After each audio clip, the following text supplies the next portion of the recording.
Isebe lezempilo kweli livakalise ukuba bali-114 abantu abathe basweleka ngenxa yezigulo ezayamene nentsholongwane yeCorona kweziyure zingamashumi 24 zidlulileyo, nto leyo elithathe yalibeka kwi-57,879 lilonke inani labantu esele beginywe leli gongqongqo kweli.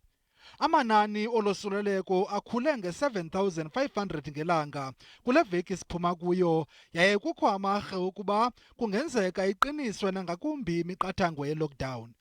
Le meko kulindeleke ukuba ibe maxongona ngakumbi nanjengoko sele ufikile umsinga wesithathu wale ntsholongwane kumaphondo aliqela kweli.